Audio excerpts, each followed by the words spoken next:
नमस्कार दोस्तों, इस वीडियो में बिहार दरोगा पीटी 2023 के लिए प्रैक्टिस सेट डिस्कस करेंगे। ये प्रैक्टिस सेट नंबर 1 है और इसमें टोटल आपके 100 प्रश्न हैं।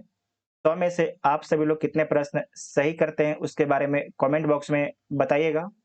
और इसका पीडीएफ के लिए टेलीग्राम ग्रुप ज्वाइन कर सकते हैं, जिसका लिंक आपको डिस्क्रिप्शन में दिया गया है। ये प्रैक्टिस सेट किसका है? तो एरोटेरिया का प्रैक्टिस सेट है, ठीक है। और आप लोग बताइएगा कमेंट करके कि अपने पास जो है ज्ञान बिंदु का सेक्शनल प्रैक्टिस सेट है, ठीक है। अगर उसे आप लोग देखना चाहते हैं तो आप सभी लोग कमेंट करके बताइएगा, ठीक है। इसमें टोटल आपके देखिए 15 सेट है, तो हम डेली सेट तो नहीं ला पाएंगे, लेकिन एक दिन छोड़ के एक दिन जो है अपना प्रैक्टिस सेट आएगा, ठीक है। और आप लोग भी आराम से प्रैक्टिस सेट को ध्यान से देख लीजिएगा, ठीक है। तो आइए देखते हैं पहला क्वेश्चन। सिंधु घाटी सभ्यता के बारे में इनमें से कौन सा कथन आपके सत्य है? तो देख लीजिए कौन सा कथन आपके सत्य है। सिंधु घाटी सभ्यता के लोग कपास के उत्पादन करने वाले पहले व्यक्ति थे, तो बिल्कुल ठीक है। सिंधु घाटी सभ्यता ग्रामीण सभ्यता थी, तो आपके गलत है, ग्रामीण सभ्यता नहीं थी। ये आपके एक नगरीय सभ्यता थी। सिंधु घाटी के लोग कुत्ते से तो वाकिफ थे, बिल्लियों और घोड़े को बड़े पैमाने पर पालते थे, तो आपके ये कथन आपके गलत है। यहाँ पर ध्यान रखिएगा कि जो बिल्ली और घोड़े हैं, इसके बड़े पैमाने पर साक्ष्य उपलब्ध नहीं है। यहाँ के लोग केवल चावल की खेती करते थे। जहाँ पर भी आपके केवल आ जाए, तो आपके कान आप पूरे तरीके से खड़े हो जाना चाहिए कि यहाँ पर केवल लिखा गया है। यहाँ के लोग जो है केवल चावल की खेती करते थे, तो आपके ये गलत है। जो आपके सिंधु घाटी के लोग हैं, वो आपके चावल, गेहूँ गेहूँ, ज्वार, बाजरा, गेहूँ, ईटीसी की खेती करते थे। तो इसमें आपका सही कौन है? केवल ए ऑप्शन आपका ठीक हो जाएगा, तो ए इसका राइट आंसर हो जाएगा।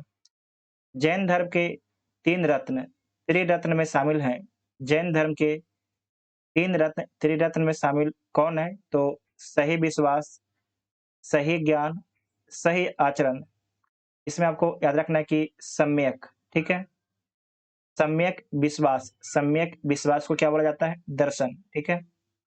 तो सम्यक दर्शन, सम्यक ज्ञान, सम्यक आचरण जैन धर्म के 3 रत्न में आपके शामिल हैं, तो सी इसका राइट आंसर हो जाएगा। चोल अभिलेखों के अनुसार जैन संस्थाओं को दान में दी जाने वाली भूमि को क्या कहा जाता था? जो आपके चोल अभिलेख है, उसमें जो भूमि दान दी गई है जैन संस्थाओं को, तो जैन संस्थाओं को जो भूमि दान दी गई है, तो अभिलेख में क्या लिखा गया है उसके लिए? तो आपको याद रखना है कि पल्लीच्छ छादनम लिखा गया है, पल्ली छादनम लिखा गया है। तो दोबारा देखिएगा, चोल अभिलेखों के अनुसार जो है जैन संस्थाओं को दान में दी जाने वाली भूमि को कहा जाता है, क्या बोला जाता है? तो पल्ली छादनम बोला जाता है। इसके बाद है कि ब्रह्मदेव भूमि किसे बोला जाता है? तो चोल काल में जो है ब्राह्मणों को दान में दी गई भूमि को जो है ब्रह्मदेव भूमि बोला जाता था। शाला भोग भूमि किसे बोला जाता था? जो आपके विद्यालयों को जो भी भूमि दान में दिया जाता था, उसे जो है शाला भोग भूमि बोला जाता था। उसके बाद है कि वेल्लन बगाई भूमि, जो आपके गैर ब्राह्मणों को दान में दिया जाता था, उसे उस भूमि को जो है बेलन बगाई भूमि बोला जाता था। नेक्स्ट है कि विशाख दत्त द्वारा रचित मुद्रा रासच कौन-सी भाषा में लिखी गई है? तो जो मुद्रा रासच है कौन-सी भाषा में लिखी गई है? तो संस्कृत भाषा में लिखी गई है। साथ ही आपको ध्यान रखना है कि मुद्रा रासस बुक में जो है चंद्रगुप्त मौर्य को जो है बिरसल बिरसल लिखा गया है कि चंद्रगुप्त मौर्य जो है बिरसल है, कुलहीन है। क्या है? कुलहीन है। इसके बारे में नोट कीजिएगा, पूछा जाता है एग्ज़ाम में। तो सी इसका राइट आंसर हो जाएगा। नेक्स्ट पॉइंट है कि निम्नलिखित में से किस शासक के शासनकाल में भारत का पहला मुद्रा रुपया मुद्रित हुआ है? तो शेरशाह सूरी के शासनकाल में मुद्रित हुआ है, तो बी इसका राइट आंसर हो जाएगा। शेरशाह सूरी का मकबरा कहाँ पर है? तो सासाराम में स्थित है, ठीक है। नेक्स्ट है कि निम्नलिखित में से किसके शासनकाल में मुगलों और मराठों के बीच द्वंद्व प्रारंभ हुआ? निम्नलिखित में से किसके शासनकाल में जो है मुगलों और मराठों के बीच द्वंद्व प्रारंभ हुआ? तो औरंगजेब के शासनकाल के समय में, ठीक है। साथ ही आपको ध्यान रखना है कि 1665 में जो है 1665 में एक युद्ध हुआ जिसका नाम है पुरंदर का युद्ध, ठीक है। पुरंदर का युद्ध किसके-किसके बीच में होता है?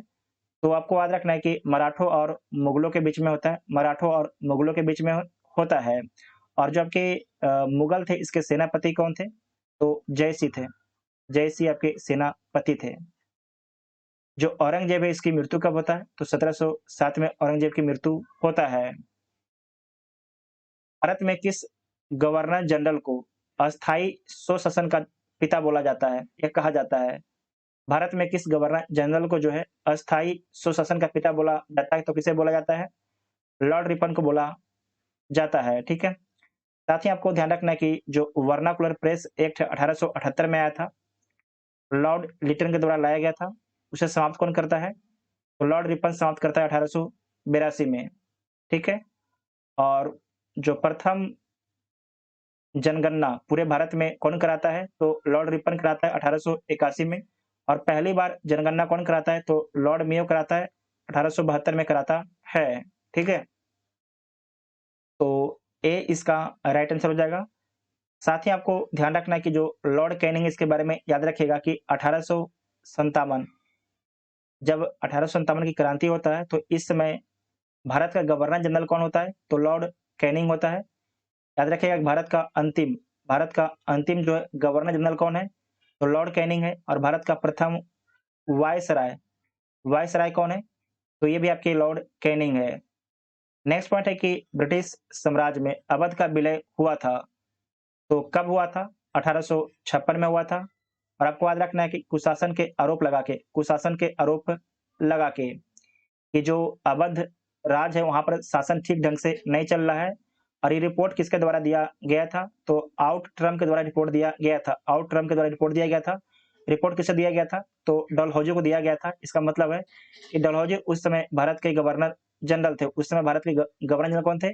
तो डलहौजी थे। साथ ही आपको ध्यान रखना है कि जो अवध है, अवध का संस्थापक कौन थे? तो शहादत खां थे। शहादत खां जो है अवध साम्राज्य के संस्थापक थे। 1856 में अवध के नवाब कौन थे? तो वाजिद अली शाह थे। जब कुशासन का आरोप लगाया गया था, तो उस समय अवध का शासक जो है वाजिद अली शाह थे, ठीक है? इतना आपको याद रखना है। नेक्स्ट पॉइंट है कि निम्नलिखित में से किसने बंगाल के विभाजन 1905 के विरोध में हुए आंदोलन का नेतृत्व किया? तो किसके द्वारा किया गया है? सुरेंद्र नाथ बनर्जी के द्वारा किया गया है। 1905 में बंगाल का विभाजन होता है। इस समय भारत के वायसराय कौन है? तो लॉर्ड कर्जन है, ठीक है? लॉर्ड कर्जन है। यहाँ पर आप ध्यान रखिएगा कि बंगाल विभाजन की घोषणा कब होता है? तो 20 जुलाई 1905 को आपकी घोषणा होता है। और उसके बाद है कि बंगभंग आंदोलन कब शुरू होता है? जो बंगभंग आंदोलन है, अगस्त में शुरू होता है, 7 अगस्त 1905 को। बंगाल विभाजन लागू कब होता है? तो 16 अक्टूबर 16 अक्टूबर 1905 को जो है बंगाल विभाजन लागू होता है। और जिस दिन बंगाल विभाजन लागू होता है, उस दिन पूरे बंगाल में जो है शोक दिवस मनाया जाता है। शोक दिवस मनाया जाता है। तो इसका आंसर क्या हो जाएगा? ए इसका राइट आंसर हो जाएगा, ठीक है? ए इसका राइट आंसर हो जाएगा। नेक्स्ट है कि किस व्यक्ति ने महात्मा गांधी को पहली बार राष्ट्रपिता कहकर संबोधित किया? तो सुभाष चंद्र बोस ने पहली बार जो है महात्मा गांधी को राष्ट्रपिता कहकर संबोधित किया है। तो सी इसका राइट आंसर हो जाएगा। और आपको याद रखना कि जो महात्मा गांधी, इनके राजनीतिक गुरु कौन है? तो गोपाल कृष्ण गोखले हैं। गोपाल कृष्ण गोखले जो है महात्मा गांधी के राजनीतिक गुरु हैं। चंपारण सत्याग्रह कब होता है? तो 1917 में होता है। चंपारण सत्याग्रह कब होता है? 1917 में होता है। बिहार के चंपारण में होता है, ठीक है? उसके बाद नेक्स्ट पॉइंट है कि सत्यशोधक समाज की स्थापना हुई। जो सत्यशोधक समाज है, इसकी स्थापना किसके द्वारा किया गया? तो ज्योतिबा फुले के द्वारा इसकी स्थापना किया गया है। और कब किया गया है? तो 1873 में किया गया है। 1873 में किया गया है। तो सी इसका राइट आंसर हो जाएगा। यहाँ पर आप ध्यान से समझिएगा, प्रार्थना समाज, जो प्रार्थना समाज है, इसकी स्थापना कब होता है? तो 1867 में प्रार्थना समाज की स्थापना होता है। और इसके संस्थापक कौन-कौन लोग होते हैं? तो पहला व्यक्ति है केशव चंद्र सेन। दूसरा व्यक्ति है आत्मा राम पांडुरंग, ठीक है? तीसरा व्यक्ति है गोविंद रनाडे, ठीक है? यहाँ पर लिखा गया है एम जी गोविंद रनाडे, ठीक है। उसके बाद आपको ध्यान रखना है आर्य समाज। जो आर्य समाज है, इसकी स्थापना कब होता है? तो आर्य समाज की स्थापना 1875 में होता है, बम्बई में होता है, ठीक है। इसका बाद में हेडक्वार्टर 1877 में जो है लाहौर ट्रांसफर कर दिया जाता है। उसके बाद नोट कीजिएगा तत्वबोधिनी तत्वबोधिनी सभा तत्वबोधिनी सभा। इसकी स्थापना कब होता है? तो 1839 में होता है, देवेंद्रनाथ देवेंद्रनाथ टैगोर के द्वारा, ठीक है। देवेंद्रनाथ टैगोर के द्वारा इसकी स्थापना किया जाता है, तो इतना आपको याद रखना है, ठीक है। अटला देवी मस्जिद का निर्माण किस शासक के द्वारा किया गया था? तो आपको ध्यान रखना है कि जो अटला देवी मस्जिद है, इसका निर्माण 1408 में किया गया था। किसके द्वारा? तो इब्राहिम शाह सर्की के द्वारा किया गया था। और इसमें आपको याद रखना है कि अटला देवी ये मस्जिद तो आपके बाद में बनता है, पहले आपके ये मंदिर था, अटला देवी मंदिर था। ये मंदिर कहाँ है? तो कन्नौज में था। और इसका निर्माण किसके द्वारा किया गया था? तो विजय चंद्र के द्वारा इसका निर्माण किया गया था। राजा विजय चंद्र के द्वारा इसका निर्माण किया गया था। बाद में इसे जो है अटला देवी मस्जिद के रूप में कन्वर्ट कर दिया गया इब्राहिम शाह सर्की के द्वारा। नेक्स्ट है कि अलाउद्दीन के समय भूराजस्व की दर उपज का कितना भाग था? तो उपज का जो है 1/2 था, मतलब 50% था, ठीक है। तो ए इसका राइट आंसर हो जाएगा। और लूट जो भी धन सैनिक लूटते थे, उसमें अलाउद्दीन खिलजी का कितना हिस्सा था? तो 3/4 हिस्सा था, ठीक है, 3/4 हिस्सा था। साथ ही आपको याद रखना कि बाजार नियंत्रण नीति जो किसके द्वारा दिया गया था? तो अलाउद्दीन खिलजी के द्वारा ही बाजार नियंत्रण नीति दिया गया था। भारतीय संविधान अपने नागरिकों को खाली स्थान की समानता का वचन देता है, ठीक है। भारतीय संविधान जो है अपने नागरिकों को खाली स्थान की समानता का वचन देता है। तो किसकी समानता का वचन देता है? तो आपको याद रखना है प्रतिष्ठा और अवसर की समानता का वचन देता है। तो सी इसका राइट आंसर हो जाएगा। साथ ही आपको याद रखना है कि ये तो पूछा गया आपके समानता की बात करता है। हमारा जो संविधान है उसमें कितने प्रकार का न्याय है? तो उसमें जो है 3 प्रकार का न्याय है। सामाजिक सामाजिक, आर्थिक, राजनीतिक, ठीक है। सामाजिक, आर्थिक और राजनीतिक, ये 3 आपके न्याय हैं, इसे नोट कीजिएगा। उसके बाद स्वतंत्रता कितना है? तो स्वतंत्रता आपकी लिखिएगा विचार, अभिव्यक्ति अभिव्यक्ति विचार, अभिव्यक्ति, विश्वास विश्वास, धर्म और उपासना। उप अगर ना, ठीक है, उपासना। तो आपके जो न्याय आपके 3 प्रकार के हैं, सामाजिक, आर्थिक और राजनीतिक है। स्वतंत्रता आपके विचार, अभिव्यक्ति, विश्वास, धर्म और उपासना की स्वतंत्रता हमारा संविधान हमें देता है। और उसके बाद जो समानता है 2 प्रकार की है, प्रतिष्ठा और अवसर की समानता है। नेक्स्ट है कि निम्नलिखित में से कौन सी समिति ने मूल कर्तव्यों को संविधान में सम्मिलित करने का सुझाव दिया है? तो ये सुझाव जो है स्वर्ण सिंह समिति के द्वारा दिया गया था। स्वर्ण सिंह समिति के द्वारा मौलिक कर्तव्य संविधान के किस अनुच्छेद में है? तो अनुच्छेद 51 ए में है। मौलिक कर्तव्य को हमारा संविधान में कब जोड़ा गया है? तो इसे 42वां संविधान संशोधन के तहत, कॉन्स्टिट्यूशन अमेंडमेंट के तहत, 42वां संविधान संशोधन के तहत, जो कॉन्स्टिट्यूशन अमेंडमेंट के तहत जो है 1976 में जोड़ा गया है। इस समय इंदिरा गांधी की सरकार थी।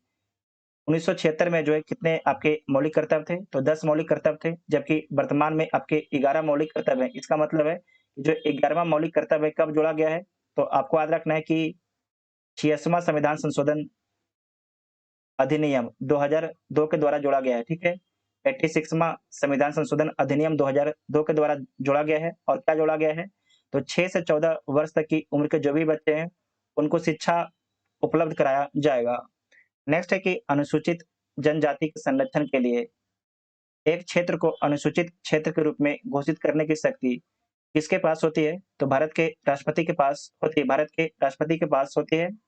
इसका जिक्र जो है अनुच्छेद 244 ए में किया गया है। इसका जिक्र जो है अनुच्छेद 244 ए में किया गया है।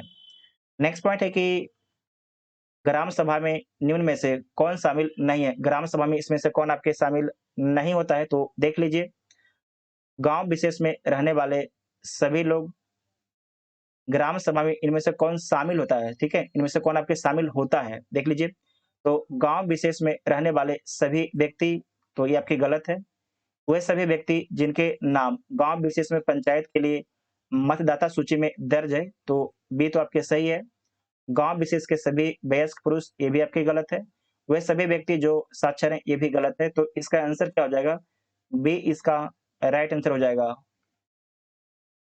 संविधान का निम्न में से कौन सा संशोधन केंद्र तथा राज्यों में मंत्रिपरिषद के मंत्रियों की अधिकतम संख्या सीमित करता है? तो कौन सा संविधान संशोधन आपके करता है? तो इसमें आपको याद रखना है कि 91वां संविधान संशोधन अधिनियम करता है। ये हुआ कब था? 2003 में हुआ था। इसमें बताया गया था कि जो लोकसभा है, लोकसभा में जितने भी मेंबर हैं, उसके 15% लोग जो है मंत्री बन सकते हैं। उसके 15% लोग आपके मंत्री बन सकते हैं, जबकि दिल्ली जो आपकी यूटी है, वहां पर आपके 10% मंत्री बन सकते हैं। इस बात को ध्यान में रखिएगा, ठीक है। तो सी इसका राइट आंसर हो जाएगा। नेक्स्ट है कि निम्न में से कौन सा एक संवैधानिक संस्था नहीं है? इसमें से कौन आपका जो एक संवैधानिक संस्था नहीं है? संघ लोक सेवा आयोग। संघ लोक सेवा आयोग एक आपके संवैधानिक संस्था है। राज्य लोक सेवा आयोग, ये भी आपका एक संवैधानिक संस्था है। वित्त आयोग, ये भी एक संवैधानिक संस्था है, जिसका जिक्र जो है 280 में किया गया है। नीति आयोग, ये एक संवैधानिक संस्था नहीं है, ठीक है, ये आपके संवैधानिक संस्था नहीं है। तो डी इसका राइट आंसर हो जाएगा। आपको याद रखना है कि जो नीति आयोग है, इसकी स्थापना कब होता है? तो 1 जनवरी 2015 को जो नीति आयोग की स्थापना होता है। नीति आयोग के पहले आपके योजना आयोग था, ठीक है, योजना आयोग था। यहाँ पर आपको याद रखना है कि जो नीति आयोग है, इसका फुल फॉर्म क्या होता है? नीति आयोग का फुल फॉर्म क्या होता है? National national institution and transforming India, इसका फुल फॉर्म होता है। एक बार बीपीएससी के द्वारा इसका फुल फॉर्म पूछा जा चुका है, तो आपसे भी पूछा जा सकता है। नेक्स्ट है कि 1946 में निम्नलिखित अंतरिम सरकार में कार्यपालिका परिषद के उपसभापति थे। जो कार्यपालिका आपके परिषद है, उसके उपसभापति कौन थे? तो जवाहरलाल नेहरू थे, ठीक है, जवाहरलाल नेहरू इसके आपके उपसभापति थे। तो बी इसका राइट आंसर हो जाएगा। जबकि इसके सभापति कौन थे? तो आपको याद रखना है, इसके जो सभापति हैं, वो आपके गवर्नर जनरल थे। उस समय गवर्नर कौन थे? तो उस समय जो गवर्नर थे, उनका नाम है लॉर्ड माउंटबेटन। लॉर्ड माउंटबेटन उस समय आपके गवर्नर थे। नेक्स्ट है कि भारतीय संविधान के किस अनुच्छेद में केंद्र शासित प्रदेशों के लिए उच्च न्यायालय का प्रावधान है? किस अनुच्छेद में जो है यूटी के लिए उच्च न्यायालय का प्रावधान है? तो यह प्रावधान अनुच्छेद 241 में है। अनुच्छेद 241 में है, तो सी इसका राइट आंसर हो जाएगा, ठीक है। साथ ही आपको ध्यान रखना है कि अनुच्छेद 239 में क्या लिखा गया है? तो अनुच्छेद 239 में जो है संघ राज्य क्षेत्रों के प्रशासन के बारे में बताया गया है। अनुच्छेद 214 में किसका जिक्र है? तो राज्यों के लिए हाई कोर्ट, इसमें जो है स्टेट के लिए हाई कोर्ट है। अनुच्छेद 231 में किसका जिक्र है? तो 2 या 2 से अधिक राज्यों के लिए एक उच्च न्यायालय, ठीक है, 2 या 2 से अधिक राज्यों के लिए एक हाई कोर्ट है। जबकि यूटी के लिए जो है एक हाई कोर्ट का प्रावधान जो है अनुच्छेद 241 में किया गया है। लोकसभा के स्पीकर का निर्वाचन होता है, तो संसद के सभी सदस्यों द्वारा, प्रत्यक्ष रूप से जनता के द्वारा, लोकसभा के सभी सदस्यों द्वारा, लोकसभा के बहुमत प्राप्त दलों के सदस्यों के द्वारा। तो इसमें आंसर क्या हो जाएगा? लोकसभा के स्पीकर का जो निर्वाचन होता है, लोकसभा के सभी सदस्यों के द्वारा होता है। तो सी इसका राइट आंसर हो जाएगा। निम्नलिखित में से कौन से मामले उच्च न्यायालय और उच्चतम न्यायालय की अधिकारिता में आते हैं? हाई कोर्ट और सुप्रीम कोर्ट की अधिकारिता में आते हैं। तो देख लीजिए, मूल अधिकारों का प्रवर्तन आपके आते हैं, ठीक है। अगर सरकार आपका फंडामेंटल राइट का उल्लंघन करती है, तो आप अनुच्छेद 226 के तहत हाई कोर्ट जा सकते हैं। अगर आपको सुप्रीम कोर्ट जाना है, तो अनुच्छेद 32 के तहत आप सुप्रीम कोर्ट जा सकते हैं। तो सी इसका राइट आंसर हो जाएगा। नेक्स्ट पॉइंट है कि स्वर्ण त्रिभुज गोल्डन ट्रायंगल एक विशिष्ट क्षेत्र है जो मादक द्रव्यों की तस्करी के लिए प्रसिद्ध है। निम्नलिखित में से कौन सा देश इस त्रिभुज का भाग नहीं है? जबकि गोल्डन ट्रायंगल में कौन सा आपका देश शामिल नहीं है? तो देखिएगा आपके जो गोल्डन ट्रायंगल है इसमें कौन सा देश आपके शामिल नहीं है? तो इसमें आपके थाईलैंड शामिल है, ठीक है। उसके बाद म्यांमार शामिल है, उसके बाद है कंबोडिया और लाओस। तो इसमें आपको याद रखना है कि जो लाओस है ये भी आपके शामिल है, जबकि कंबोडिया आपके शामिल नहीं है, ठीक है। कंबोडिया आपके शामिल नहीं है। कहीं कहीं पर आपको वियतनाम भी लिखा हुआ मिलेगा, तो वियतनाम को भी आपके शामिल कर लिया जाता है गोल्डन ट्रायंगल में, ठीक है। तो डी इसका राइट आंसर हो जाएगा। लेकिन आपसे पूछा जाएगा कि गोल्डन क्रिसेंट, ठीक है, गोल्डन क्रिसेंट, ठीक है, गोल्डन क्रिसेंट में कौन कौन से देश आपके शामिल हैं? तो इसमें आपको याद रखना है अफगानिस्तान, पाकिस्तान और ईरान, ठीक है। 3 देश आपके शामिल हैं गोल्डन क्रिसेंट में। ये दोनों याद रखिएगा, गोल्डन ट्रायंगल और गोल्डन क्रिसेंट आपसे पूछा जाता है एग्जाम में, ठीक है। नेक्स्ट पॉइंट है कि अंतर्राष्ट्रीय प्रवासी दिवस मनाया जाता है। तो अंतर्राष्ट्रीय प्रवासी दिवस कब मनाया जाता है? तो 9 जनवरी को जो है अंतर्राष्ट्रीय प्रवासी दिवस मनाया जाता है। 2023 में जो है अंतर्राष्ट्रीय प्रवासी दिवस 9 जनवरी को जो मनाया गया, तो मुख्य अतिथि कौन थे? तो गुयाना के राष्ट्रपति मोहम्मद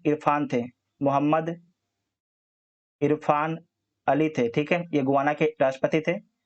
तो ए इसका राइट आंसर हो जाएगा। अब जो प्रवासी दिवस क्यों मनाया जाता है? क्योंकि गांधी जी जो है 9 जनवरी 1915 को जो है दक्षिण अफ्रीका से भारत वापस आए थे। नेक्स्ट पॉइंट है कि लोसुंग त्योहार कहाँ लोकप्रिय है? जबकि लोसुंग त्योहार है ये आपके सिक्किम में लोकप्रिय है, ठीक है। सिक्किम में लोकप्रिय है। अगर आपसे पूछा जाएगा कि जो लोसार महोत्सव है ये कहाँ पर लोकप्रिय है? तो जो लोसार महोत्सव है लद्दाख में लोकप्रिय है, ठीक है। लद्दाख में आपके लोकप्रिय है। तो इसका तो आंसर आपका बी हो जाएगा। नेक्स्ट है कि वेनेक्स कप किस खेल से संबंधित है? वेनेक्स कप जो है किस खेल से संबंधित है? तो बैडमिंटन से इसका संबंध है। सूरजताल झील किस राज्य में स्थित है? तो जो सूरजताल झील है हिमाचल प्रदेश राज्य में स्थित है। सूरजताल झील कहाँ स्थित है? तो हिमाचल प्रदेश राज्य में स्थित है। साथ ही आपको ध्यान रखना है कि जो रेणुका झील ये कहाँ पर स्थित है? ये भी आपके हिमाचल प्रदेश में स्थित है। और इसके बारे में याद रखिएगा कि भारत का सबसे छोटा जो वेटलैंड कौन है? तो रेणुका झील ही है, ठीक है, रेणुका झील ही है। साथ ही आपको याद रखना है कि जो नाको झील ये कहाँ पर है? ये भी आपके हिमाचल प्रदेश में है। नेक्स्ट है कि इकोसिस्टम की सही परिभाषा क्या है? जो इकोसिस्टम की सही परिभाषा क्या है? तो आप सारे पॉइंट को ध्यान से पढ़िए। तो जो इकोसिस्टम है इसका सही परिभाषा है जीव समुदाय और उसके वातावरण का संतुलित तंत्र है। तो डी इसका राइट आंसर हो जाएगा। पारिस्थितिकी संतुलन बनाए रखने के लिए भारत में वन क्षेत्र कितने प्रतिशत में होने चाहिए? तो भारत में जो है 33.33% इलाके में आपके वन होना चाहिए। लेकिन वर्तमान में कितने इलाके में आपके वन है? तो 24.62% इलाके में, ठीक है। इसमें आपको याद रखना है कि जो वन है ये कितने परसेंट में है? वन आपके जो है ये आपके हैं 21.71% में, जबकि वृक्ष जो है ये कितने में है? तो आपके 2.91% में। दोनों मिला के आपके कितना हो जाएगा? तो 24.62% हो जाएगा, ठीक है। जबकि बोला गया कि भारत में वन क्षेत्र कितने प्रतिशत होने चाहिए? तो 33.33% होने चाहिए, ठीक है। साथ ही आपको एक पॉइंट और भी याद रखना है, यहाँ पर इंपॉर्टेंट पॉइंट है कि जो पारिस्थितिकी तंत्र शब्द का सर्वप्रथम प्रयोग किसके द्वारा किया गया है? तो आप यहाँ पर लिख देते हैं। जो पारिस्थितिकी तंत्र शब्द है इसका सबसे प्रथम प्रयोग जो है एजी टांसले के द्वारा किया गया था। एजी टांसले के द्वारा प्रयोग किया गया था, इसे नोट कीजिएगा, इंपॉर्टेंट पॉइंट है। नेक्स्ट पॉइंट है कि एपीफाइटस पौधे बहुत अधिक विकसित होने वाले पौधे हैं जो अन्य पौधे पर निर्भर रहते हैं, क्योंकि जल ग्रहण करने के लिए, भोजन प्राप्त करने के लिए, यांत्रिक मदद हेतु, छाया प्राप्त करने के लिए। तो आपको याद रखना है कि छाया प्राप्त करने के लिए, तो डी इसका राइट आंसर हो जाएगा। नेक्स्ट है कि निम्नलिखित में से कौन सम्मिलित नहीं है? इसमें से देख लीजिए आपके कौन सम्मिलित नहीं है। एक साइड आपके जैव मंडल आरक्षित क्षेत्र है, आपके दूसरे साइड इसका स्थापना है। पता है आज बोलने में बहुत ज़्यादा समस्या हो रहा है। निम्नलिखित में से कौन आपके सम्मिलित नहीं है? गर्मी इतना ज़्यादा है ना, पूरा पसीना चल रहा है भाई। नेक्स्ट है कि निम्नलिखित में से कौन सम्मिलित नहीं है? इसमें से आपके कौन सम्मिलित नहीं है? तो देख लीजिए जो सिमलीपाल है, ये आपके सिमलीपाल को जो है जैव मंडल आरक्षित क्षेत्र कब घोषित किया गया था? तो इसे जो है 1994 में किया गया था। जो कंचनजंगा ये सिक्किम में स्थित है, इसे जैव मंडल आरक्षित क्षेत्र कब घोषित किया गया था? तो इसे जो है 2000 में घोषित किया गया था, ना कि 2002 में घोषित किया गया था। उसके बाद है कि नोकरेक, नोकरेक कहाँ पर स्थित है? तो मेघालय में स्थित है, ठीक है? मेघालय में स्थित है। इसे 1988 में जैव मंडल आरक्षित क्षेत्र घोषित किया गया है। जो पन्ना आपके मध्य प्रदेश में, इसे 2011 में घोषित किया गया है। तो इसमें गलत कौन है? इसमें गलत जो ऑप्शन आपका बी आपके गलत ऑप्शन है, तो बी इसका राइट आंसर हो जाएगा। उसके बाद करंट शुरू होता है। देखिए पहला क्वेश्चन है, क्षेत्रीय भाषा में निर्णय प्रकाशित करने वाला पहला हाई कोर्ट कौन सा है? तो क्षेत्रीय भाषा में निर्णय प्रकाशित करने वाला जो पहला हाई कोर्ट है, केरल हाई कोर्ट है, ठीक है? केरल हाई कोर्ट है। और गुजरात हाई कोर्ट के बारे में याद रखिएगा कि यूट्यूब पर प्रसारित होने वाला पहला हाई कोर्ट कौन है? लाइव तरीके से जो है यूट्यूब पर प्रसारित करने वाला पहला हाई कोर्ट कौन है? तो गुजरात हाई कोर्ट है। किस राज्य सरकार के द्वारा जो है स्वास्थ्य ऐप को लॉन्च किया गया है? जो स्वास्थ्य ऐप है ये लॉन्च किया गया है तमिलनाडु राज्य सरकार के द्वारा, ठीक है? तमिलनाडु राज्य सरकार के द्वारा लॉन्च किया गया है। तो डी इसका राइट आंसर हो जाएगा। हाल ही में संगम नौसेना अभ्यास का आयोजन भारत ने किस देश के साथ में किया है? तो अमेरिका के साथ में किया है। और ये अभ्यास कहाँ पर हुआ है? तो भारत के गोवा में हुआ, ठीक है? भारत के गोवा में हुआ है। आप लोग कमेंट करके बताइएगा कि वर्तमान में गोवा के सीएम कौन है, ठीक है? वर्तमान में जो है गोवा के सीएम कौन है, आप लोग कमेंट करके बताइएगा। अंतर्राष्ट्रीय श्रम संगठन इंटरनेशनल लेबर ऑर्गेनाइजेशन में शामिल होने वाला 187वां देश कौन बना है? तो टोंगा बना है, ठीक है? टोंगा बना है, टोंगा बना है। साथ ही आपको ध्यान रखना है कि जो अंतर्राष्ट्रीय श्रम संगठन है, इसकी स्थापना कब हुआ था? तो 1919 में इसका स्थापना होता है। और इसका जो हेडक्वार्टर कहाँ पर है? तो इसका हेडक्वार्टर आपके जेनेवा में है, ठीक है? इसका हेडक्वार्टर आपके जेनेवा में है। नेक्स्ट है कि विश्व हिंदी सम्मेलन 2023 जिसका आयोजन फिजी में किया गया है, इसमें भारत की तरफ से किसने प्रतिनिधित्व किया? इसमें भारत की तरफ से जो है कौन शामिल हुए थे? भारत का प्रतिनिधि के रूप में कौन शामिल हुए थे? तो आपको याद रखना है कि भारत के जो विदेश मंत्री हैं एस जयशंकर आपके भाग लेते हैं। फिजी के बारे में याद रखना है कि फिजी जो है प्रशांत महासागर में एक द्वीपीय देश है। प्रशांत महासागर में जो है एक द्वीपीय देश है फिजी। भारत सरकार ने भूकंप प्रभावित देश तुर्की, जो तुर्की है इसका ऑफिशियल नाम तुर्की हो गया, ठीक है? तो तुर्की तथा सीरिया की मदद के लिए कौन सा ऑपरेशन चलाया है? तो ऑपरेशन दोस्त चलाया था, ठीक है? ऑपरेशन दोस्त चलाया था। करीब जो तुर्की और सीरिया में जो भूकंप आया था उसमें करीब 50,000 लोगों की मौत हो गई।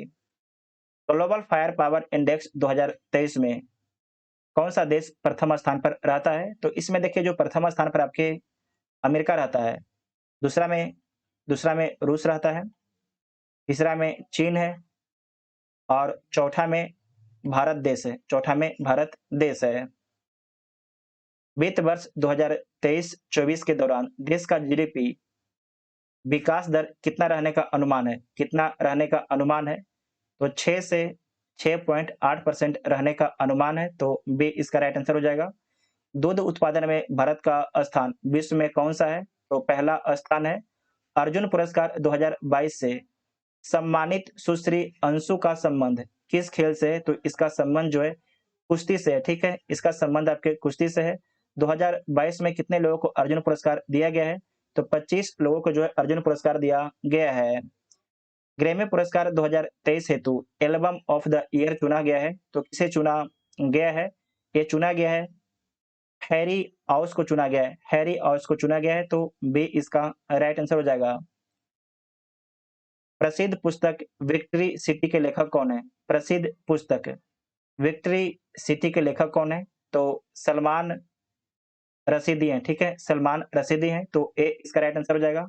साथ ही आपको याद रखना कि सलमान रशीदी के द्वारा और भी बुक लिखा गया है, एक बुक का नाम है सेम, ठीक है, सेम। दूसरा बुक का नाम है मिडनाइट्स चिल्ड्रेन, यहाँ पर लिख देते हैं मिडनाइट्स चिल्ड्रेन्स चिल्ड्रेन्स, ठीक है। उसके बाद जो दूसरा बुक हो गया, तीसरा बुक है, एक बुक और भी इनका है, the the Satanic the Satanic versus, ठीक है, वर्सेज। इतना आपको याद रखना है। विश्व कैंसर दिवस 2023 का थीम क्या है? विश्व कैंसर दिवस 2023 का थीम क्या है? तो क्लोज द केयर गैप है, क्लोज द केयर गैप है, तो बी इसका राइट आंसर हो जाएगा। और जो विश्व कैंसर दिवस है किस तारीख को मनाया जाता है? तो 4 फरवरी को मनाया जाता है, ठीक है, 4 फरवरी को मनाया जाता है। स्टैचू ऑफ नॉलेज को स्थापित किया गया है। जो स्टैचू ऑफ नॉलेज है किसकी प्रतिमा है? तो भीमराव अंबेडकर की प्रतिमा है, ठीक है, भीमराव अंबेडकर की प्रतिमा है। इसे कहाँ पर स्थापित किया गया है? तो महाराष्ट्र में स्थापित किया गया है। महाराष्ट्र के कहाँ पर स्थापित किया गया है? तो महाराष्ट्र के जो है लातूर में स्थापित किया गया है। इसे ध्यान से याद रखिएगा, इंपॉर्टेंट पॉइंट है। और इसकी ऊंचाई कितनी है? तो इसकी जो ऊंचाई है 70 फुट है, ठीक है, 70 फीट इसकी ऊंचाई है।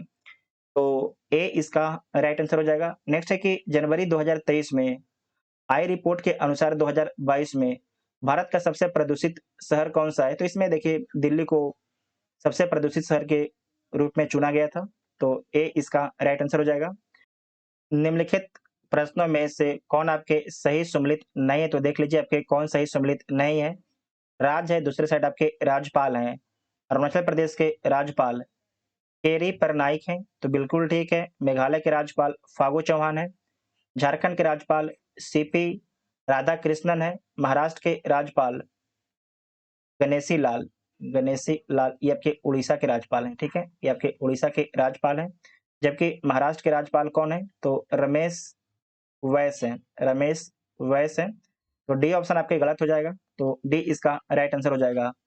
हाल ही में तुलसीदास बलराम का निर्धन हो गया। इनका संबंध किस क्षेत्र से था? तो इनका संबंध खेल से था। किस खेल से था? तो फुटबॉल से था, ठीक है, फुटबॉल से इनका संबंध था। भारतीय प्रतिस्पर्धा आयोग के नए अध्यक्ष कौन बने हैं? तो संगीता वर्मा बनी है, ठीक है, संगीता वर्मा बनी है, तो ए ऑप्शन ठीक हो जाएगा। अंतर्राष्ट्रीय धर्म सम्मेलन का उद्घाटन कहाँ किया गया है? तो भोपाल में किया गया है। उद्घाटन किसके द्वारा किया गया है? तो भारत के राष्ट्रपति द्रौपदी मुर्मू जी के द्वारा किया गया है। द्रौपदी मुर्मू जी के द्वारा इसका उद्घाटन किया गया है। आपको ध्यान से याद रखना है कि ये क्वेश्चन तो कोई ना कोई एग्जाम में आपके टपकेगा ही, बहुत ही इंपॉर्टेंट प्रश्न है, ठीक है। अंतर्राष्ट्रीय धर्म सम्मेलन का उद्घाटन कहाँ पर किया गया है? तो मध्य प्रदेश के भोपाल में किया गया है। हाल ही में दयानंद सरस्वती की कौन सी जयंती मनाई गई है? तो 200वीं जयंती मनाई गई है, ठीक है, 200वीं जयंती मनाई गई है, तो बी इसका राइट आंसर हो जाएगा। साथ ही आपको ध्यान रखना है कि जो दयानंद सरस्वती हैं इनके द्वारा जो है आर्य समाज की स्थापना कब किया गया था? तो 1875 में किया गया था, आप पहले ही देख चुके हैं। इसका हेडक्वार्टर बाद में लाहौर ट्रांसफर किया जाता है 1877 में, ठीक है। शुरुआत में इसका हेडक्वार्टर आपके कहाँ होता है? तो बंबई में होता है, ठीक है, बंबई में होता है। हाल ही में किसके द्वारा दुनिया के सबसे लंबे प्लेटफॉर्म का उद्घाटन हुबली कर्नाटक में किया गया? हुबली कहाँ पर है? तो कर्नाटक में, ठीक है, कर्नाटक में है। तो सबसे जो लंबा प्लेटफॉर्म है इसकी लंबाई 1.5 किलोमीटर है। इसे लॉन्च कहाँ पर किया गया है? तो कर्नाटक के हुबली में प्रधानमंत्री मोदी जी के द्वारा लॉन्च किया गया है। अगर आपसे पूछा जाएगा कि सबसे अधिक जो प्लेटफॉर्म है किस स्टेशन पर है, तो आपको याद रखना है कि कलकत्ता स्टेशन पर है, ठीक है, कलकत्ता स्टेशन पर सबसे अधिक प्लेटफॉर्म है। जबकि सबसे जो लंबा आपके प्लेटफॉर्म कहाँ पर है? तो आपके ये हुबली में है, ठीक है, हुबली कर्नाटक में है। और सबसे अधिक आपके ज़्यादा प्लेटफॉर्म बोलेगा, जिसे बोलते हैं कि ट्रेन आ रही 1 नंबर पर, 2 नंबर पर, 3 नंबर पर, 4 नंबर, इस प्रकार से जो सबसे अधिक आपके प्लेटफॉर्म है, ये कहाँ पर है? तो कलकत्ता में है, ठीक है। नेपाल के नए राष्ट्रपति कौन बने हैं? तो रामचंद्र पौडोल बने हैं, रामचंद्र पौडोल बने हैं। पहले कौन थी? तो विद्या देवी भंडारी थी, उनके स्थान पर जो है रामचंद्र पौडोल बने हैं, तो ए इसका राइट आंसर हो जाएगा। हाल ही में किस राज्य में आयो सांग उत्सव मनाया गया है? तो किस राज्य में मनाया गया है? मणिपुर राज्य में मनाया गया है। महाराष्ट्र भूषण पुरस्कार 2022 से किसे सम्मानित किया गया है? तो अप्पा साहेब धर्माधिकारी को सम्मानित किया गया है, अप्पा साहेब धर्माधिकारी को, ठीक है। वंदे भारत ट्रेन का संचालन करने वाली पहली महिला ड्राइवर कौन बनी है? उनका नाम क्या है? तो उनका नाम है सुरेखा यादव, उनका नाम है, ठीक है। सुरेखा यादव उनका नाम है। ये ट्रेन कहाँ से कहाँ के बीच में चलाई थी? तो सोलापुर से मुंबई के बीच में, ठीक है। सोलापुर से जो है मुंबई के बीच में ट्रेन चलाई थी। रबी फसल की बुआई की जाती है, तो जो रबी फसल है इसकी बुआई कब से कब तक होता है? तो अक्टूबर नवंबर में इसकी बुआई होता है, और इसकी कटाई कब होता है? तो इसकी जो बुआई आपके अक्टूबर नवंबर में होता है, और इसकी जो कटाई है मार्च अप्रैल में इसकी कटाई होता है, मार्च अप्रैल में इसकी कटाई होता है। साथ ही आपको ध्यान रखना है कि जो खरीफ फसल है इसकी, खरीफ यहाँ पर लिख देते हैं, खरीफ फसल इसकी बुआई कब होता है? तो इसकी बुआई आपके जो है जून जुलाई में होता है, ठीक है, जून जुलाई में होता है। और इसे काटा कब जाता है? तो इसे जो है सितंबर अक्टूबर में काटा जाता है खरीफ फसल को। जबकि रबी फसल है, इसमें कौन कौन सी फसल है? तो गेहूं, चना, जौ, सरसों इत्यादि आपके रबी फसल में आते हैं, तो बी इसका राइट आंसर हो जाएगा। जूट उत्पादन में अग्रणी राज्य कौन है? सबसे अधिक जो जूट जो है किस राज्य के द्वारा उत्पादित किया जाता है? तो पश्चिम बंगाल राज्य के द्वारा उत्पादित किया जाता है सबसे अधिक जूट। किस भारतीय राज्य की अधिकतम सीमा म्यांमार से लगती है? बहुत ही अच्छा सवाल है। कि किस भारतीय राज्य की अधिकतम सीमा जो है म्यांमार से लगती है? तो किसकी लगती है? अरुणाचल प्रदेश राज्य की लगती है, तो ए इसका राइट आंसर हो जाएगा, ठीक है। और आपको याद रखना है कि जो अरुणाचल प्रदेश राज्य है इसकी सीमा कितना लगता है? तो 520 किलोमीटर लगता है।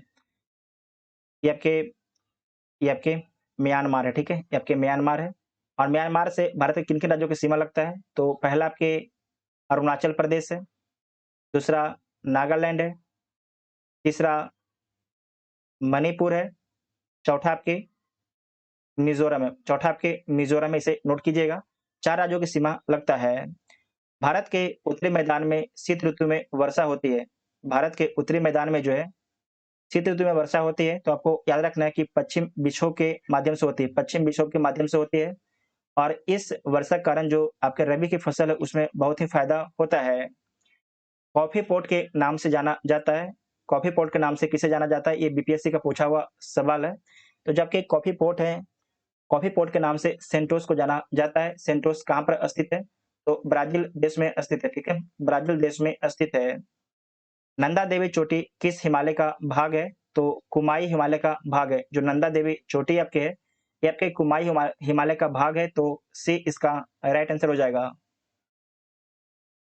द्वीपों का समूह लक्षद्वीप है, प्रवाल द्वारा निर्मित है, सुनामी द्वारा निर्मित है, ज्वालामुखी द्वारा निर्मित है। तो आपको याद रखना है कि जो आपके लक्षद्वीप है इसका निर्माण जो है 36 प्रवाल द्वीपों से निर्मित है, 36 प्रवाल द्वीपों से इसका निर्माण हुआ है, तो ए इसका राइट आंसर हो जाएगा। नेक्स्ट क्वेश्चन है कि दूध गंगा निम्नलिखित में से किसकी सहायक नदी है? देखिए जो एक दूध गंगा नदी है ये आपके किसकी सहायक नदी है? तो एक आपके कृष्णा की सहायक नदी है दूध गंगा, ठीक है। और जो एक दूध गंगा वो किसकी सहायक नदी है? तो आपको याद रखना है कि एक जो सहायक नदी है वो आपकी झेलम की सहायक नदी है, ठीक है, झेलम की सहायक नदी है। लेकिन जो आपके जो बुक एटोरिया वाले हैं उसने दिया है चिनाब, लेकिन वो चिनाब गलत है, ठीक है, झेलम ही सही है। साथ ही आपको ध्यान रखना है कि जो झेलम की एक और सहायक नदी है किशन गंगा, ठीक है, किशन गंगा जो है ये भी आपके झेलम की सहायक नदी है।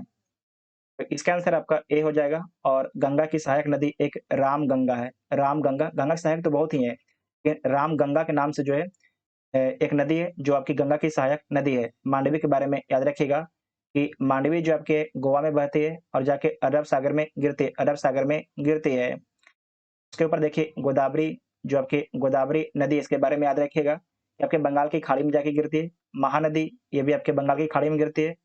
नीचे में आपकी कावेरी है, कावेरी जो है ये भी आपके बंगाल की खाड़ी में जाके गिरती है। तो इसका आंसर क्या हो जाएगा? ए इसका राइट आंसर हो जाएगा। उसके बाद है कि भार के एसआई मात्रक क्या होता है? जो भार होता है उसका एसआई मात्रक क्या होता है? तो भार का एसआई मात्रक जो आपके होता है न्यूटन होता है, ठीक है। न्यूटन आपके भार का एसआई मात्रक होता है। साथ ही आपको ध्यान रखना है कि ध्यान से देखिएगा, जो आपकी लंबाई है, लंबाई, इसका एसआई मात्रक क्या होता है? तो मीटर होता है लंबाई का एसआई मात्रक। द्रव्यमान, द्रव्यमान का एसआई मात्रक क्या होता है? तो किलोग्राम होता है, किलोग्राम होता है। उसके बाद है समय का एसआई मात्रक आपकी सेकंड होता है। विद्युत धारा का एसआई मात्रक, विद्युत धारा, विद्युत धारा का एसआई मात्रक क्या होता है? तो एम्पियर होता है, एम्पियर होता है। उसके बाद है ताप, ताप का एसआई मात्रक क्या होता है? तो केल्विन होता है, केल्विन होता है। उसके बाद है पदार्थ की मात्रा, पदार्थ की मात्रा, इसका एसआई यूनिट क्या होता है? तो मोल होता है, मोल होता है, ठीक है। उसके बाद है ज्योति तीव्रता, ज्योति, ज्योति तीव्रता, ठीक है, ज्योति तीव्रता, इसका एसआई मात्रक क्या होता है? तो कैंडेला होता है, ठीक है, कैंडेला होता है। तो इसका आंसर क्या हो जाएगा? सी इसका राइट आंसर हो जाएगा। नेक्स्ट है कि निम्नलिखित में से कौन सा यंत्र जो है समुद्र के स्तर से ऊपर की वस्तुओं को देखने के लिए पनडुब्बी में प्रयोग किया जाता है? तो किसका प्रयोग किया जाता है? पेरिस्कोप का प्रयोग किया जाता है, ठीक है, पेरिस्कोप का प्रयोग किया जाता है। तो बी इसका राइट आंसर हो जाएगा। जो पैरोमीटर है, इसके बारे में ध्यान रखना है कि दूर स्थित वस्तु के तापमान जो है मापा जाता है, पैरोमीटर के माध्यम से मापा जाता है। जो ओडोमीटर है, इसके बारे में ध्यान रखिएगा, गाड़ी द्वारा चलाई गई दूरी को मापा जाता है ओडोमीटर के द्वारा। उसके बाद है कि एनीमोमीटर से क्या मापा जाता है? तो हवा की वेग मापा जाता है, हवा की जो है वेग मापा जाता है एनीमोमीटर के द्वारा। उसके बाद है कि यदि कार का मान धनात्मक हो तो जिस निकाय पर कार हो रहा है, क्या प्रभाव पड़ेगा? उस निकाय पर जो है क्या प्रभाव पड़ेगा? तो उसकी ऊर्जा में जो है वृद्धि हो जाएगी। तो डी इसका राइट आंसर हो जाएगा। यदि दो कणों के बीच की दूरी बढ़ जाती है, अगर दो कण है, इसकी बीच की दूरी जो है बढ़ जाता है, तो इसके बीच गुरुत्वाकर्षण बल पर क्या प्रभाव पड़ेगा? तो जो गुरुत्वाकर्षण बल है क्या हो जाएगा? कम हो जाएगा। अगर नजदीक है तो गुरुत्वाकर्षण बल ज्यादा है, अगर दूर हो जाएगा तो गुरुत्वाकर्षण बल जो है आपके कम हो जाएगा। तो बी इसका राइट आंसर होगा। नेक्स्ट पॉइंट है कि उत्क्षेप बल और भार कार्य करते हैं, उत्क्षेप बल और भार कार्य करते हैं। तो ये आपके कार्य करते हैं विपरीत दिशा में, ठीक है, विपरीत दिशा में। निम्न में से क्या तरंग की विशेषता नहीं है? इसमें से कौन जो है आपकी तरंग की विशेषता नहीं है? तो जो आपके माध्यम है ये आपकी तरंग की विशेषता नहीं है, जबकि आवृत्ति, आयाम और तरंग दैर्घ्य ये तीनों आपके तरंग की विशेषता है। निम्नलिखित में से कौन सा विकल्प रासायनिक परिवर्तन है? एक आपके होता है रासायनिक परिवर्तन और एक होता है आपके भौतिक परिवर्तन, ठीक है, भौतिक परिवर्तन। यहाँ पर समझिएगा, रासायनिक परिवर्तन में क्या होता है कि अगर किसी चीज में बदल गया तो उसे वापस, फिर जैसे कि यहाँ पर समझिएगा कि ये दूध है, ठीक है, दूध को आप अगर दही बना दिए हैं तो वापस से आप दही को दूध नहीं बना सकते हैं, तो उसे क्या बोला जाएगा? उसे आपके रासायनिक परिवर्तन बोला जाएगा। जबकि भौतिक परिवर्तन किसे बोला जाएगा? तो कोई अगर मान लीजिए कि पानी है, ठीक है, पानी है, इसे आप बर्फ बना दिए हैं, तो बर्फ को पिघला के फिर से आप पानी बना सकते हैं, तो इसे बोला जाएगा भौतिक परिवर्तन बोला जाएगा, ठीक है। तो क्या पूछा गया है कि निम्नलिखित में से कौन सा विकल्प आपके रासायनिक परिवर्तन है? तो देख लीजिए, दूध का दही में परिवर्तन क्या है? ये आपका एक रासायनिक परिवर्तन है। शुष्क बर्फ का सब्लिमेशन ये आपके एक भौतिक परिवर्तन है।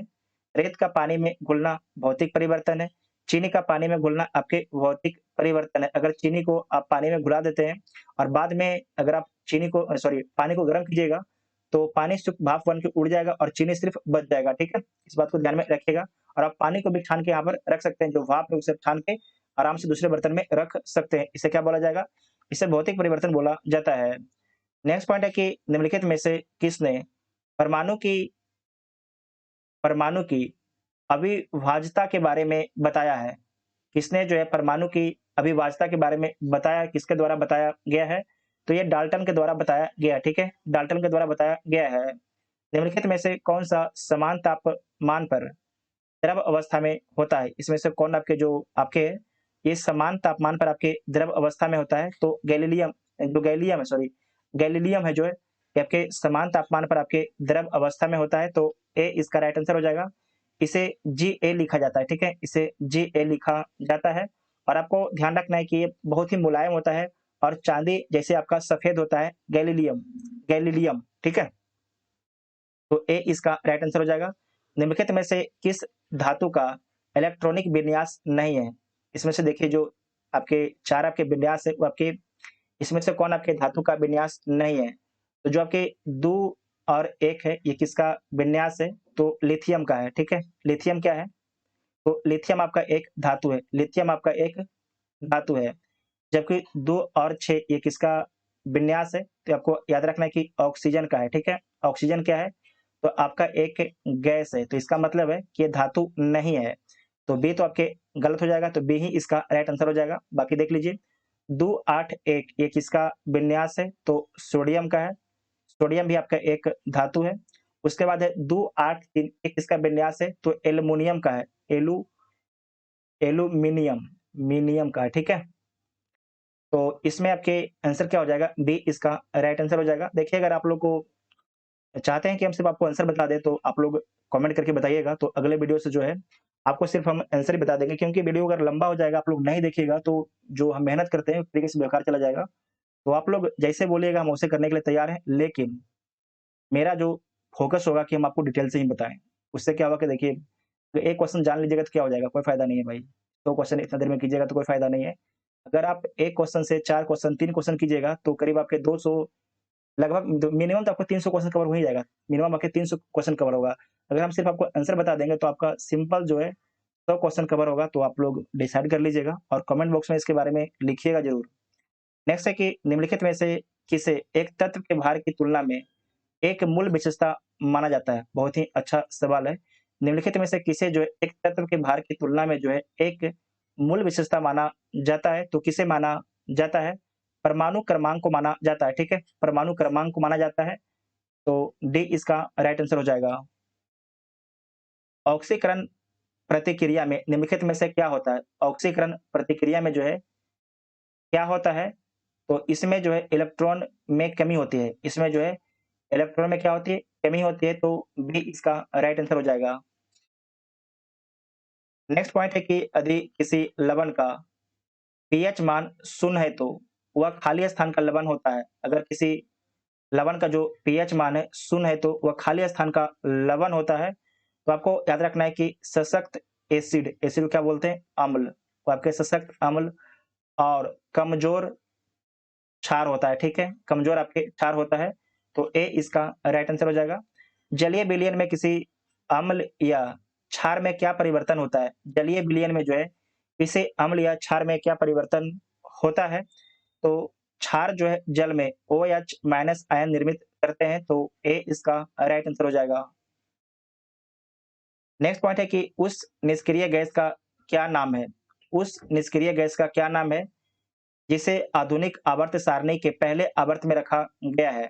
उस निष्क्रिय गैस का क्या नाम है जिसे आधुनिक आवर्त सारणी के पहले आवर्त में रखा गया है? तो उसका नाम क्या है? हीलियम उसका नाम है। और इसमें कौन-कौन है? तो हीलियम तो देख चुके हैं, नियॉन है, ठीक है, नियॉन है, आर्गन है, आर्गन है, क्रिप्टॉन है, क्रिप्टॉन है, ज़ेनॉन है, ज़ेनॉन है, रेडॉन है, ठीक है, रेडॉन है। इतना आपको याद रखना है, इंपॉर्टेंट पॉइंट है। अधातुओं का व्यापक उपयोग निम्न में से किसमें होता है? जो अधातु का व्यापक उपयोग जो है, अधातुओं का व्यापक उपयोग किसमें किया जाता है? तो खाद में जो है अधातुओं का व्यापक प्रयोग किया जाता है। कास्टिक सोडा का रासायनिक नाम क्या है? जो कास्टिक सोडा है उसका रासायनिक नाम क्या है? तो सोडियम हाइड्रोक्साइड है, ठीक है। जो कास्टिक सोडा है इसका रासायनिक नाम क्या है? तो सोडियम हाइड्रोक्साइड है। तो डी इसका राइट आंसर हो जाएगा। जो सोडियम कार्बोनेट है इसे क्या बोला जाता है? तो इसे वॉशिंग सोडा बोला जाता है, ठीक है, इसे वॉशिंग सोडा बोला जाता है। उसके बाद है कि सोडियम क्लोराइड, इसे क्या बोला जाता है? इसे साधारण नमक बोला जाता है, साधारण नमक बोला जाता है। उसके बाद है कि सोडियम थायोसल्फेट, इसके बारे में याद रखिएगा कि फोटोग्राफी में इसका उपयोग होता है, ठीक है? फोटोग्राफी में जो है सोडियम थायोसल्फेट का उपयोग किया जाता है, तो इसका आंसर क्या हो जाएगा? डी इसका राइट आंसर हो जाएगा। नेक्स्ट पॉइंट है कि हिम्टोलॉजी, हिम्टोलॉजी का अध्ययन निम्नलिखित में से किससे संबंधित है? हिम्टोलॉजी का अध्ययन जो है निम्नलिखित में से किससे संबंधित है? तो रक्त से संबंधित है, तो ए इसका राइट आंसर हो जाएगा। नेक्स्ट पॉइंट है कि पानी की कमी के कारण कोशिका के संकुचित भित्ति से अलग होने की प्रक्रिया को क्या कहा जाता है? पानी की कमी के कारण जो है कोशिका के संकुचित भित्ति से अलग होने की प्रक्रिया को क्या कहा जाता है? तो प्लाज्मोडियम बोला जाता है, ठीक है? प्लाज्मोडियम बोला जाता है। हमारे शरीर में वसा संचायक ऊतक कौन-सा है? तो आपके एडिपोज ऊतक है, एडिपोज ऊतक है, तो ए इसका राइट आंसर हो जाएगा। अस्थायी ऊतकों के निर्माण के लिए एक अस्थायी संरचना, आकार और क्रिया अपनाने की प्रक्रिया को क्या कहा जाता है? तो इसे क्या बोला जाता है? इसे आपके विभेदन बोला जाता है। पादपों में सबसे प्रचुर मात्रा में उपस्थित तत्व है, तो पादप में सबसे प्रचुर मात्रा में क्या उपस्थित होता है? तो कार्बन आपके सबसे प्रचुर मात्रा में उपस्थित होता है। जबकि अगर पूछा जाएगा कि जो पादप के पत्ते उसमें क्या प्रचुर मात्रा में उपस्थित होता है, तो पत्ती में आपको याद रखना है कि मैग्नीशियम होता है। यहाँ पर लिख देते हैं मैग्नीशियम, ठीक है? जबकि पादप के पत्ते उसमें प्रचुर मात्रा में जो है मैग्नीशियम होता है। नेक्स्ट है कि निम्नलिखित में से किसने सजीव वस्तुओं में लक्षणों की आनुवांशिक आनुवांशिक के सिद्धांतों के प्रतिपादन में योगदान दिया है?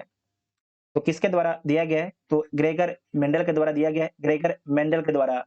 और आपको याद रखना है कि जो ग्रेगर मेंडल है, इन्हें आधुनिक आनुवांशिकी का पिता बोला जाता है, ग्रेगर मेंडल को, तो सी इसका राइट आंसर हो जाएगा।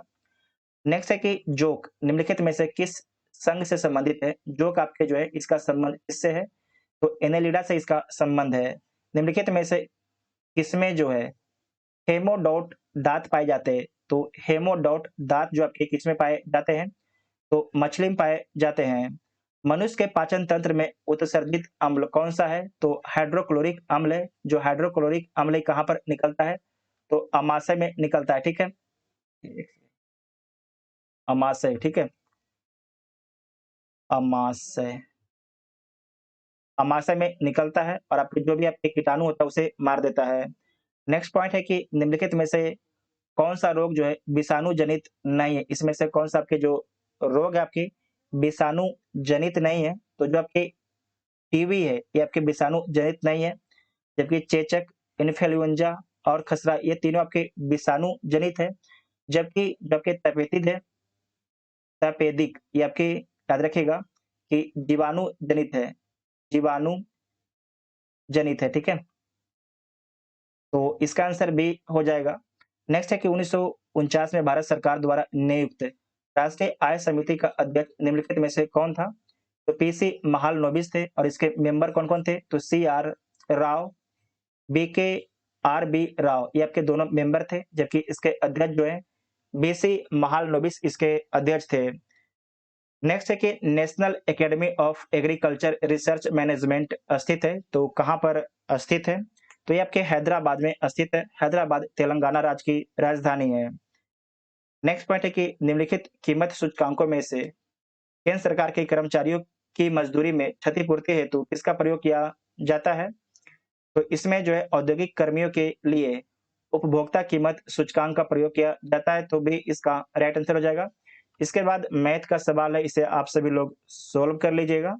जो 96 है इसका आंसर ए हो जाएगा, 97 97 का डी हो जाएगा, जो आपके 98 है 98 का डी 4, 99 99 का आपका हो जाएगा ए, 100 का आपके सी हो जाएगा। तो 100 में से आप सभी लोग कितने प्रश्न सही किए हैं उसके बारे में कमेंट बॉक्स में बताइएगा। अगर वीडियो आप सभी को हेल्पफुल लगता है तो चैनल को सब्सक्राइब जरूर कीजिएगा और वीडियो अपने दोस्तों में शेयर कीजिएगा।